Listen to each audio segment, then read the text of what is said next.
Donc là, c'est simple, le but du défi, c'est vraiment d'écouter nos signaux, d'être alerte, de manger vraiment quand on a vraiment faim, puis pas quand on a juste une fringale psychologique. Mais là aussi, je voulais aborder le fait que le traditionnel pattern ou le traditionnel plan global qu'on voit normalement pour l'alimentation, on va recommander d'avoir 3 repas par jour avec, des collations un peu entre les repas. Et moi, c'est quelque chose, j'approuve cette vision-là des choses. Je comprends qu'il faut quand même avoir un moment où on va s'arrêter dans la journée, avoir un repas par jour. C'est sûr qu'au final, c'est peut-être pas si fonctionnel que ça. Mais à ce que j'ai pu lire dans les études récentes, il n'y aurait pas vraiment de différence entre manger les repas, donc plein de petits repas ou manger des plus gros repas. Donc, le but, c'est vraiment d'être alerte de nos signaux. Donc, si on comprend bien que là, on a mangé jusqu'à notre état de satiété, éventuellement, on n'accumulera pas les kilos en trop. Donc, le but, c'est vraiment de manger quand on a faim, d'arrêter quand on n'a plus faim et de remanger après si on a faim. Donc, là, comme je vous dis, le pattern avec les repas, je trouve ça un peu plate parce que ça arrive des fois que nous, on se réveille le matin, on n'a pas nécessairement super faim. Donc, on va manger un petit repas juste pour dire qu'on a un petit peu d'énergie. Et là, on va avoir faim dans l'avant-midi. Et là, on va manger une collation. Et là, rendu à midi, donc l'heure du repas traditionnel d'école ou de travail, on va être obligé d'aller manger encore notre lunch alors qu'on n'a pas vraiment faim.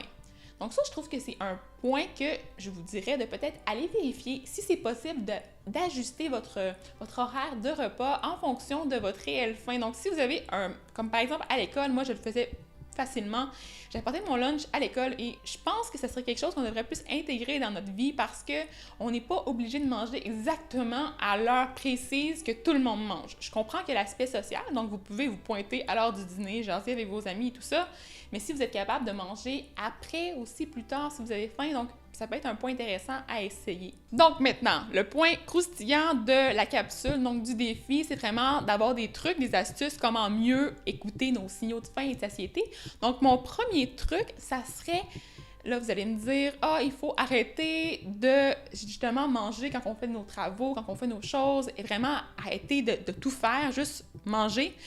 Mais personnellement, je peux pas vous recommander ça parce que je trouve ça un peu plate. Je sais que c'est la recommandation qu'on dirait globalement, c'est ce qu'on apprend à l'école, qu'il faut vraiment juste faire ça, écouter, tout poser ce qu'on fait, écouter juste nos signaux de faim et de satiété, manger. Mais en même temps, je trouve ça un petit peu plate. Donc, je vous dirais que mon conseil premier, ça serait de peut-être arrêter de travailler, rien faire de stressant, de préoccupant, vraiment faire quelque chose qui vous relaxe, quelque chose de réconfortant, quelque chose d'agréable. Donc, si vous aimez lire une revue bien tranquille, en mangeant, c'est pas un problème à mon avis. Par contre, il faut vraiment s'assurer de bien écouter quand même nos signaux de faim et de satiété et pas de manger en travaillant quelque chose de stressant, puis de se dire « faut que je mange vite, faut que j'aille finir le plus rapidement possible ». Donc vraiment, le but, c'est de relaxer, de prendre un bon moment, tu sais, de pas avoir un deadline qui s'en vient super vite, vraiment de prendre le temps de bien savourer chacune des bouchées. Pour le deuxième truc, je vous dirais de vraiment prendre un moment. Avant même de se mettre à table, avant même de se servir une assiette, il faut se dire « Est-ce que j'ai vraiment faim là? » Ça arrive souvent qu'on se dit « Bon, j'ai faim parce que c'est l'heure du repas. J'ai faim parce que j'ai cuisiné telle affaire, c'est prêt là, j'ai envie de le manger là parce que ça a l'air bon. » Mais est-ce que votre corps vous dit vraiment que vous avez faim?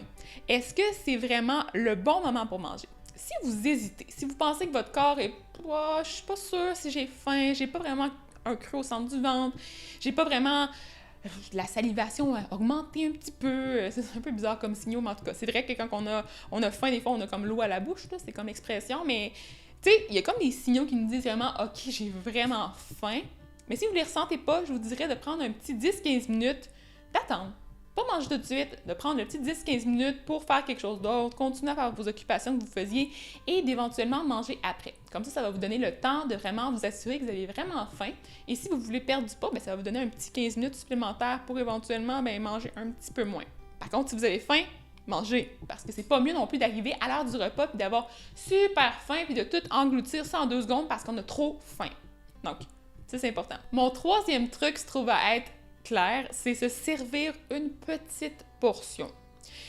Souvent, on a tendance à arriver à l'heure du repas, se servir une espèce d'assiette de monstre, giga grosse portion de la mort, et là, on n'a pas vraiment faim pour tout manger, mais là, on s'est dit, tant qu'à l'avoir servi, tant qu'à le gaspiller, tant qu'à avoir à le remettre dans le plat, ok, je suis pas sûre, bon, j'allais dans mon assiette.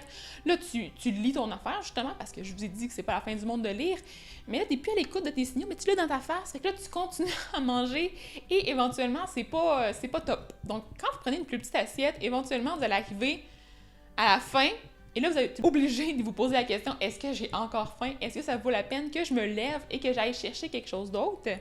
Et là, c'est aussi le moment où, quand vous mangez, c'est mon 4e truc qui se trouve à être de vraiment savourer. Donc là, quand vous mangez, c'est important de déguster chacune des bouchées, de vraiment distinguer les saveurs, de mastiquer. Comme ça allonge un petit peu la durée du repas et ça va vous donner la possibilité de vraiment savoir si là, vous avez plus faim, ou c'est le temps d'aller vous resservir, ou c'est le temps d'arrêter le repas là, c'est fini, vous avez plus faim. Et là, mon 5e truc, ça se trouve aussi à, justement, avant de commencer à manger, peut-être serrer les restants. Donc, si vous voyez, vous avez fait une grosse lasagne, et là, vous mangez votre repas, et là, après le repas, vous vous dites « Ah, mais là, juste une petite bouchée de plus, juste une petite bouchée de plus. » Puis moi, en tout cas, personnellement, là, je le fais toujours, ça. Je suis en train de ranger, puis là, oh, une petite bouchée de plus, une petite bouchée de plus. Mais j'ai pas faim, j'ai juste le goût, puis c'était bon, puis j'ai envie d'en manger. Donc, le truc, c'est vraiment de tout serrer. Comme ça, si vous avez faim après avoir mangé votre petite portion, vous allez être obligé de ressortir les choses, de réchauffer les choses, et là, c'est un peu moins plaisant. Fait que souvent, on finit par pas le faire. Ensuite, mon 6e truc, c'est de se poser des questions. Je l'ai dit tout au long de la capsule, vraiment, prenez le temps de vous demander, justement, avant le repas, est-ce que j'ai faim? Est-ce que je suis du genre à tout le temps trop manger?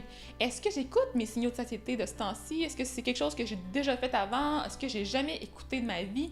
Est-ce que je suis du genre à toujours trop manger? Je suis du genre à aller au restaurant, mettons, manger dans un buffet et à toujours, catégoriquement, manger trop, donc vraiment abuser, avoir mal au ventre. Est-ce que c'est mon genre de faire ces choses-là? Aussi, le groupe, c'est vraiment une place aussi que j'aimerais ça que vous preniez un petit moment pour aller m'expliquer comment vous vivez ça, l'alimentation, comment est-ce que vous écoutez vos signaux de faim et de satiété. Donc, en même temps, posez-vous vos questions pour vous, mais en même temps, on peut les partager ensemble. Donc, peut-être demander aux autres comment ils vivent ça, justement, c'est quoi leur truc pour arrêter de manger plus tôt, pour vraiment écouter notre corps. Mon 7e truc, c'est d'avoir une meilleure hygiène de vie globale, donc meilleur sommeil, meilleure alimentation, bien sûr, meilleures habitudes de vie, d'activité physique, la caféine, l'alcool, le stress. Donc, vraiment mieux gérer ça en gérant mieux le tout.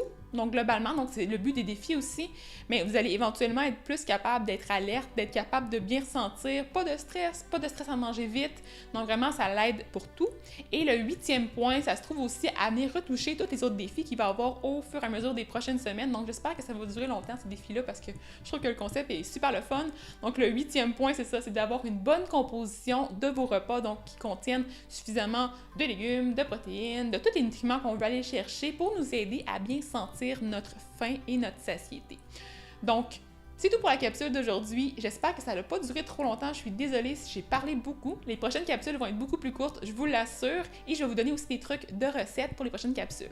Donc, n'hésitez pas à me dire dans les commentaires, vous, comment vous vivez ça, votre faim. Est-ce que vous êtes du genre à manger trop tout le temps? Est-ce que vous avez déjà écouté vos signaux de faim et de satiété? Donc, c'est pas mal ça pour la capsule et on va se revoir bientôt. Donc, à la semaine prochaine pour les défis. Et sinon, je vais essayer de vous poster aussi d'autres trucs entre les deux. J'ai plein de une journée dans mon assiette de prévu. Donc, si vous aimez ça, n'oubliez pas de vous abonner à ma chaîne. Comme ça, vous allez pouvoir rien manquer. Donc, à la prochaine. Bye bye!